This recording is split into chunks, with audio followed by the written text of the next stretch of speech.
Boa noite, irmãos. Que alegria estar aqui. Fiquei muito feliz com o convite de poder pregar e transmitir um pouquinho da palavra de Deus. Muito obrigado pela oportunidade. Eu trago um carinhoso abraço da nossa filha e recém-nascida igreja. E quem esteve lá no dia 3 pôde estar com a gente, comemorar com a gente, louvar a Deus com a gente sobre o culto ali anunciado e transmitido a Deus. E é um prazer enorme poder estar aqui compartilhando um pouquinho mais da palavra de Deus com vocês, meus irmãos queridos. Hoje eu quero compartilhar uma mensagem que nós passamos na nossa igreja há alguns domingos. O tema dela é Um Deus para se amar. E ela é baseada em Marcos capítulo 12, versículo 28 até o 31. Marcos 12, 28 ao 31. E nessa narrativa de Jesus, temos uma notícia muito interessante sobre qual é o grande mandamento da palavra de Deus e qual é a grande vontade de Deus para os homens. Então, vamos ler com muita atenção, com toda reverência, mas ainda sentados, a palavra de Deus. Chegando um dos escribas, tendo ouvido a discussão entre eles, vendo como Jesus lhe houvera respondido bem, perguntou-lhe: qual é o principal de todos os mandamentos? Respondeu Jesus: o principal é: ouve, ó Israel, o Senhor nosso Deus é o único Senhor. Amará, pois, o Senhor teu Deus de todo o teu coração, de toda a tua alma, de todo o teu entendimento e de toda a tua força. O segundo é: amarás o teu próximo como a ti mesmo. Não há outro mandamento maior do que estes. Vamos orar? Senhor, muito obrigado pela tua palavra. Muito obrigado, Deus, porque a tua palavra, ela fala aos nossos corações. Obrigado, Senhor, porque a tua palavra nos exorta, nos apazigua, a tua palavra nos transforma. A tua palavra, Deus, é aquela que pode despedaçar as nossas barreiras e criar um coração verdadeiramente puro, um coração que te agrade. Que a tua palavra, e exclusivamente a tua palavra, possa falar com os nossos corações essa noite. É em nome de Jesus, o nosso Senhor, que oramos, porque teu é o reino, o poder e toda a glória para sempre. Amém. Irmãos, um Deus para se amar é uma mensagem que mexeu comigo. Mexeu comigo porque quando eu comecei a fazer esse estudo, e eu me deparei com Jesus anunciando Deuteronômio capítulo 6, versículo 6 em diante, 4 em diante, a gente começa a perceber que talvez a nossa base do cristianismo, a nossa base de fazer missões, a nossa base de evangelismo esteja equivocada. Para minha surpresa, quando eu fui falar ou ler sobre o texto, o primeiro e grande mandamento não era: ouve, ó Deus, você vai amar o Tiago de todo o seu coração. Ouve, ó Senhor, a família do Tiago é a família mais importante criada. Para nossa perplexidade, quando Jesus é questionado sobre o maior mandamento, ou seja, o principal mandamento, aquele que tem como a primazia, o ponto mais importante da palavra de Deus, ele vai resumir em um único mandamento dizendo: ouve, ó Israel, o Senhor teu Deus é o único Senhor, amará, pois, o Senhor teu Deus de todo o teu coração. E qual é o problema nesse conceito? Um conceito de entender que Deus deve me amar. Vejam bem, Deus nos ama, isso é inquestionável. Que Deus, ele é amor, João deixou isso muito claro na sua carta. Mas se a nossa estrutura de cristianismo estiver invertida e nós começarmos a acreditar que a base do cristianismo, o pilar do cristianismo é Deus me ama, talvez em nossa caminhada estejamos com um problema muito complexo. Porque quando a gente vai observar as mensagens anunciadas, quais mensagens? Se a gente for fazer um panorama pelo livro de Atos, vamos ver 5 grandes sermãos. Pedro prega 5 vezes e Paulo prega 5 vezes. Os 2 maiores personagens bíblicos, eles vão se dedicar e vão expressar ao máximo que eles poderiam aquilo que é a palavra de Deus, que deve ser anunciada àqueles que estão em meio à escuridão, aqueles que não conhecem Jesus. E para nossa surpresa, em nenhum dos seus discursos, tanto Paulo pregando em Atos 2, em Pentecostes, em Atos 3, quando ele cura o coxo, em Atos 4, quando ele fala ao Sinédrio, em nenhuma dessas narrativas, Pedro vai trazer uma narrativa dizendo: ouve, ó Israel, Deus te ama, por isso ele enviou Jesus. Qual é o problema nessa questão? É a primeira coisa que nós falamos quando nós evangelizamos. É a primeira coisa que falamos quando queremos, de alguma forma, transmitir aquilo que Deus fez pela humanidade. E não está errado nisso. O único problema é que não foi assim que o texto nos convidou a fazer. Quando nós criamos uma base dizendo que Deus me ama, Deus te ama, meu irmão, Deus te ama muito. Você precisa sair dessa vida porque Deus te ama. A gente cria um problema. Qual o problema? Se ele não ama a Deus, isso é indiferente. Porque saber que alguém me ama só influencia alguma coisa se eu também o amo. Mas tanto Jesus como o credo dos apóstolos não trazem essa informação como pilar da nossa caminhada cristã. O pilar da caminhada cristã é: amará, pois, o Senhor teu Deus. Amará, pois, o Senhor teu Deus. Amará, pois, o Senhor teu Deus. Amará, pois, o Senhor teu Deus de todo o seu coração, para que isso seja algo claro em nossos corações. Sabe por quê? Porque se Deus me ama, eu tenho um problema. Porque se Deus me ama, por que eu passo por dificuldades? Se Ele é o Todo-Poderoso. Se o foco da minha vida, ou o foco do cristianismo é anunciar um amor de Deus para mim, por que eu passo por lutas? Por que homens de Deus morrem? Por que famílias crentes, criadas dentro da igreja, passam por dificuldades se Deus nos ama? Veja bem, esses 2 apóstolos que foram citados, eles receberam uma mensagem um tanto quanto estranha. Se você for em João capítulo 21, você vai ver Jesus falando uma coisa muito estranha para Pedro. Lembra que Jesus falou que Pedro o negaria e ele falou que não, que ele morreria por Jesus? Então, João 21, Jesus o questiona 3 vezes. Vocês lembram desse texto? Pedro, tu me amas? Pedro, tu me amas? Tu me amas?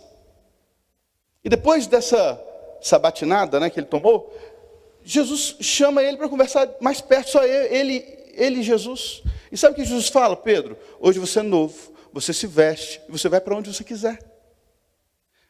Mas vai chegar um dia que você não vai ser mais tão novo. Não vai ser você que vai se vestir. E vão te levar para um lugar onde você não quer ir, Pedro. E o texto termina dizendo o seguinte: Jesus disse isso para simbolizar com que tipo de morte Pedro glorificaria a Deus. Não é chocante? O maior apóstolo dos 12 recebe a seguinte notícia: você não morreu por mim como você falou que faria, mas você vai morrer para a glória de Deus. Atos capítulo 9, você vai ver uma narrativa muito parecida. Pedro se converte, ele está indo para Damasco, respirando ameaça e morte contra os discípulos de Jesus. E ele é jogado no chão por uma luz que brilha mais forte que o sol. Ele fica cego, ele vai para Damasco, e então Deus manda um homem chamado Ananias falar com ele. E quando Deus fala, Ananias, vai lá falar com Saulo de Tarso, ele fala assim: mas Senhor, esse homem está perseguindo a igreja. Esse homem é um perseguidor, ele está matando os seus fiéis. E olha o que Jesus fala para Ananias em Atos 9. Vai lá, impõe as mãos sobre ele, cura ele, transmite a ele, fala com ele, porque eu já estou falando com ele, o quanto ele tem que padecer pelo meu nome. Percebe o problema que existe na nossa teologia se o foco das nossas vidas for em Deus me ama, isso não faz sentido. Porque os maiores homens de Deus teriam que sofrer mortes devastadoras. É porque o foco do Evangelho nunca fui eu e muito menos você. O foco do Evangelho sempre foi o Senhor. Por isso que nas suas mensagens, Paulo anuncia um Senhor soberano, que deve ser amado e deve ser adorado com todo o nosso coração. Ele vai falar isso na igreja de Antioquia, em Atos 13. Vai falar isso para a igreja em Atenas, em Atos 17. Ele vai anunciar um Deus que deve ser adorado, e não um Deus que tem que te amar. Que tem que ser um Deus que fica refém das nossas vontades. E qual é a questão então? Deus não está a nosso serviço. Quando Jesus cita Deuteronômio capítulo 6, ele está dizendo, não é Deus que está a serviço do seu povo, é o seu povo que está a serviço do seu Deus. E inverter isso geraria um caos teológico nas nossas vidas. Porque nós caminharíamos pensando, se eu sou fiel, se eu sou honesto, se eu não traio minha esposa, se eu educo os meus filhos, se eu dou o meu dízimo, então Deus vai me abençoar. Porque em algum momento foi nos ensinado de que Deus me ama tanto, me ama tanto, me ama tanto, que se eu cumprir bonitinho aquilo que Ele manda, eu serei uma pessoa extremamente abençoada. Qual é o problema, irmãos? Isso funciona, realmente Deus abençoa alguns, e outros passam grandes lutas. Por quê? Porque não gira em torno da humanidade. O eixo da terra não gira em torno do homem, gira em torno do Criador. Então, quando a gente começa a observar o texto e olhar Jesus e ver as passagens, por exemplo, do Evangelho de João, você vai observar o Evangelho de João fazendo um lindo mapa, um mapa que anuncia que é tudo sobre Deus. Veja, se você for em João 1, você vai ver lá, João 1:1, no princípio era o verbo estava com Deus, o verbo era Deus, ele estava com Deus no princípio. Ou seja, o assunto central de João 1:1 é Deus. E ele vai dizer, todas as coisas foram feitas por intermédio dele, sem ele nada do que foi feito se fez. Ele era a luz dos homens. E a luz resplandece nas trevas, e as trevas não subjugarão a luz. Ou seja, ele joga luz a uma impossibilidade nossa. A impossibilidade da humanidade se aproximar de Deus. É isso que Paulo está dizendo em Atos 17 para os atenienses. Ele fala assim, olha, vocês adoram várias imagens. Tem até um Deus aqui chamado Deus desconhecido, que vocês estão meio que tateando no escuro, procurando esse Deus. Mas esse Deus é uma luz que vocês não conseguiriam achar. É uma luz que vai nos levar e vai nos anunciar uma realidade. Quando nós vamos traçando uma caminhada por João, vamos ver, por exemplo, João 2, Jesus limpando o templo, dizendo, meu pai quis fazer essa casa uma casa de oração, vocês fizeram dela um covil de ladrões. A humanidade, a religião, se torna incapaz de alcançar Deus, esse princípio de Deus. João 3, Nicodemos se aproxima de Jesus. E qual é a grande notícia para Nicodemos? O que eu tenho que fazer? Nasce de novo, Nicodemos. Veja bem, olha a mensagem que Jesus traz para Nicodemos. Nasce de novo. E depois dessa compreensão, mais ou menos explicada para ele, então a mensagem do amor de Deus brota nas palavras de Jesus. Depois que Jesus traz a consciência de Nicodemos, que ele tem que renascer, ou seja, reconfigurar sua mente, redirecionar os seus caminhos para Deus como prioridade em sua vida. Então surge o tão lindo mini evangelho de João 3,16. Porque Deus amou o mundo de tal maneira. Se nós invertermos, traremos para a nossa forma, para a nossa cosmovisão, um princípio muito estranho ao evangelho.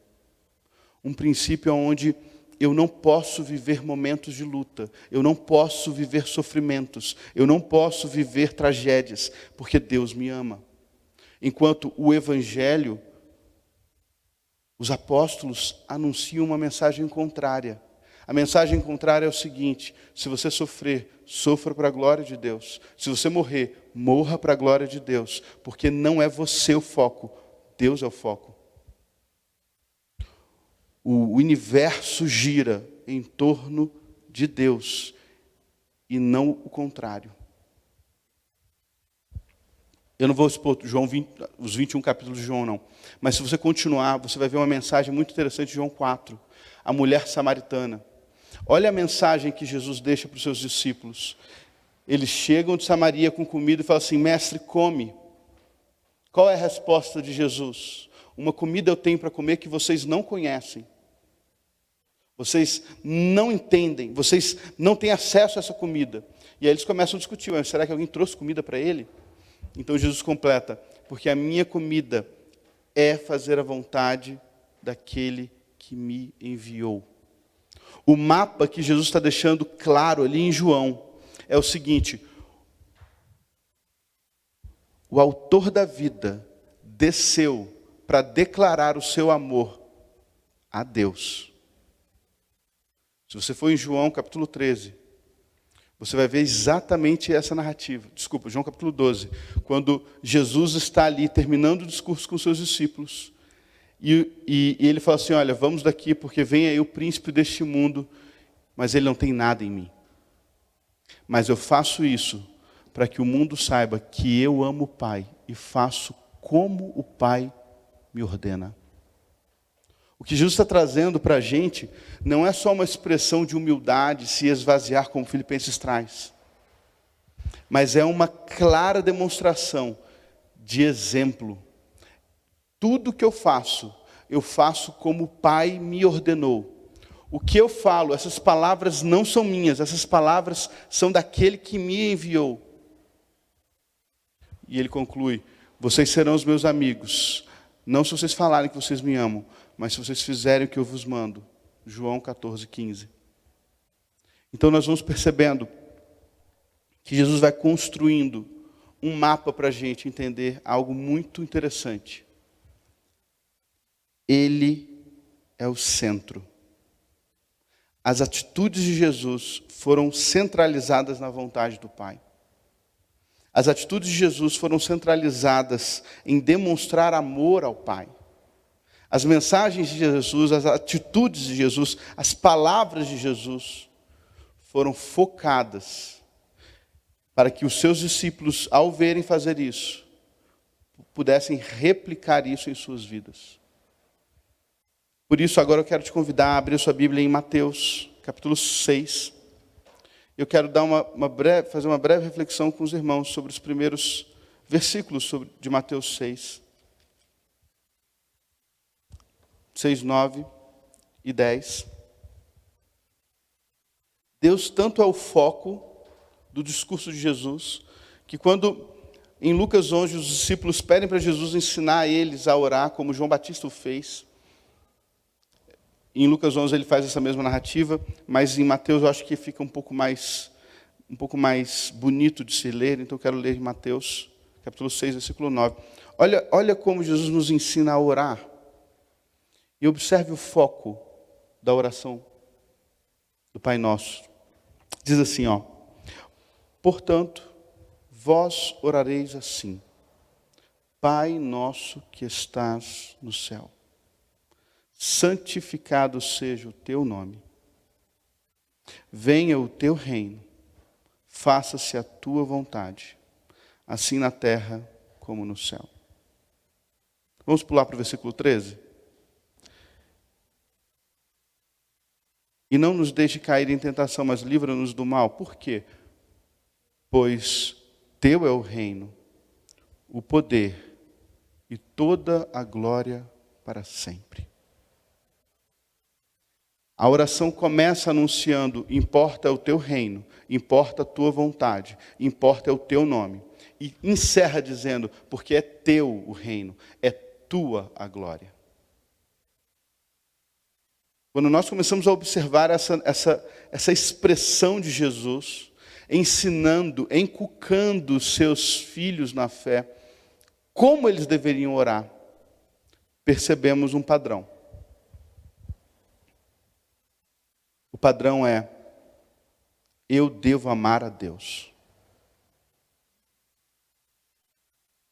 As minhas palavras, as minhas atitudes, os meus pensamentos, as minhas escolhas precisam passar por esse crivo de amar a Deus acima de todas as coisas, para que então o amor de Deus faça sentido.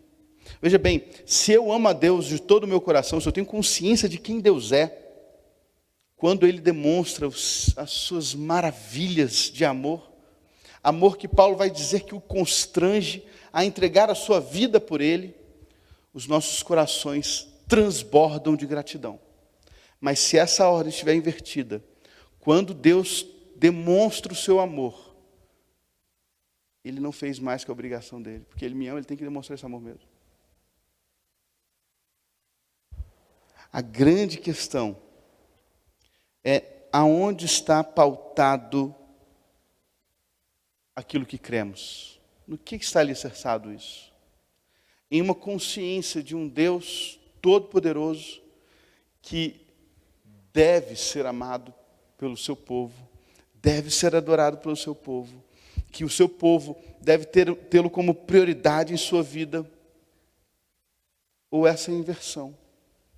Deus me ama e Ele deve viver em função dos meus caprichos, da minha vontade, daquilo que eu acredito, da minha forma, da minha linha teológica. Muito triste isso. E infelizmente a gente tem visto muito isso. Pastores que leem o texto de acordo com a sua própria cosmovisão. Então o texto ele vai sendo esmagado pela vontade e crença do próprio leitor. Não. O texto, ele é o texto. Ele é independente da leitura do Tiago, da leitura do pastor Juraci, ele é independente da leitura de qualquer teólogo do passado. Porque o texto é a palavra de Deus. E quando nós percebemos um Cristo dizendo: amem a Deus, eu faço isso porque eu amo o Pai, permaneço no meu amor, como eu faço o que o meu Pai manda e permaneço no seu amor. Percebemos que Jesus está focando: amem o Pai. Amem o Pai. Que o amor ao nosso Deus seja o foco da nossa vida. Não a nossa conta bancária, não o tamanho da nossa família, não a forma como nos vestimos, não a faculdade que faremos. Tudo isso é importante. Mas o principal precisa estar cravado em nossas mentes: o povo de Deus. Amará, pois, o Senhor teu Deus de todo o teu coração, com todas as nossas forças, com todo o nosso entendimento, com toda a nossa alma. Que o nosso Deus seja amado pelo seu povo. E que Ele possa ser amado como lhe convém, como Ele nos convida a fazer. Feche seus olhos, curva sua cabeça. Senhor Jesus, muito obrigado pela oportunidade que temos de sermos confrontados, ó Deus, com a Tua palavra. Sermos confrontados, Senhor, com o que o Senhor nos convida e como o Senhor nos convida a viver. Pai Santo, perdoa, Deus, a Tua igreja. Nos perdoa, Deus, se entendemos mal, se caminhamos com processos invertidos, se caminhamos pensando o quanto nós devemos ser atendidos. Nos perdoa, Deus. Que o Senhor seja o foco das nossas vidas, o resumo do nosso viver. Que tanto o viver quanto o morrer, eles sejam para a glória do Teu nome. Que o Senhor seja honrado, glorificado pela forma da Tua igreja se portar, agir e transmitir a Tua palavra. Ó Deus, fala poderosamente com a gente. Deus, que missões sejam extraordinariamente felizes em suas ministrações. Que os seus missionários possam ser empoderados, ó Deus, pela Tua palavra e pelo Teu poder, a anunciar e transmitir a santa palavra de Deus. E que a Tua igreja em Petrópolis, a Igreja Batista, Segunda Igreja Batista de Petrópolis, a Igreja Batista do Bingen e tantas outras igrejas que anunciam o Teu reino, o Teu nome, a Tua vontade, possam estar cada vez mais conscientes desse grande desafio, que é não moldar o Evangelho, mas é sermos moldados e transformados pelo poder da Tua santa palavra. Fala com a gente, trata os nossos corações, para a honra e glória do Teu nome oramos. Amém, Senhor. Amém, irmãos. Muito obrigado, pastor Tiago, por ter sido usado pelo Espírito Santo para trazer essa mensagem para nossas vidas. Nós estamos caminhando agora, irmãos, para o encerramento do nosso culto, e é um momento agora onde nós faremos um louvor final. E nesse momento nós vamos trazer aqui à frente os nossos dízimos, as nossas ofertas. Vamos lembrar que se eu for trazer alguma oferta para missões, eu vou colocar no finalzinho, né, da minha oferta 20 centavos, 0,20, né? R$10,20, que é para ser identificado como doação para missões. E dízimos, outras ofertas, podem ser feitos aqui no gasofilácio, mas também pode ser feito através de transferência bancária.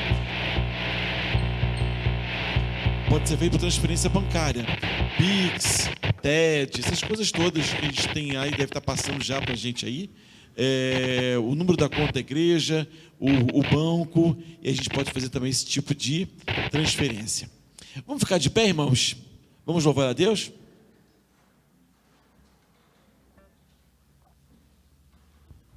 Nós te agradecemos, Deus, porque o Senhor se lembrou de nós. É isso o nosso cântico de hoje.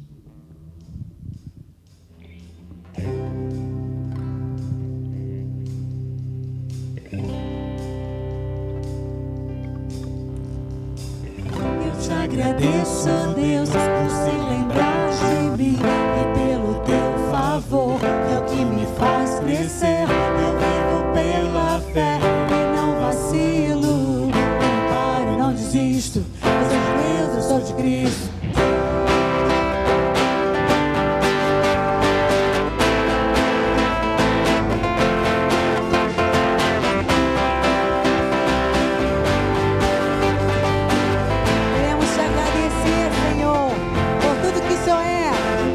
Te agradeço, Deus, por se lembrar de mim e pelo Teu favor, é o que me faz crescer. Eu vivo pela fé e não vacilo.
que te pertenço, Deus.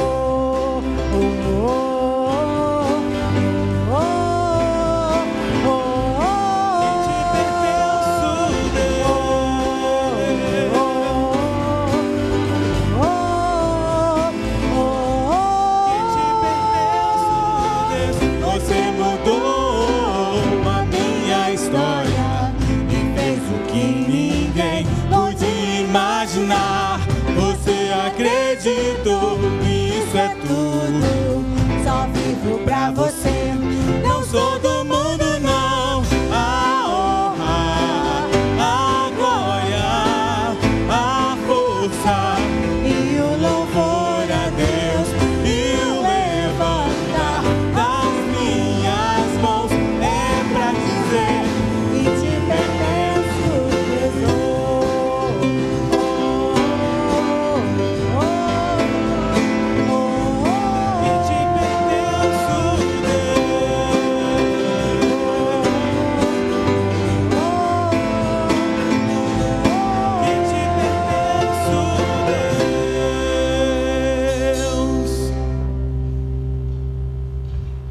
Irmãos, podemos nos sentar, que Deus nos leve em segurança para nossas casas e vamos sair daqui com o nosso coração revestido de tudo que nós passamos aqui, todo esse culto que nós podemos participar juntos aqui e as pessoas que estão conosco em casa. Deus nos abençoe, irmãos.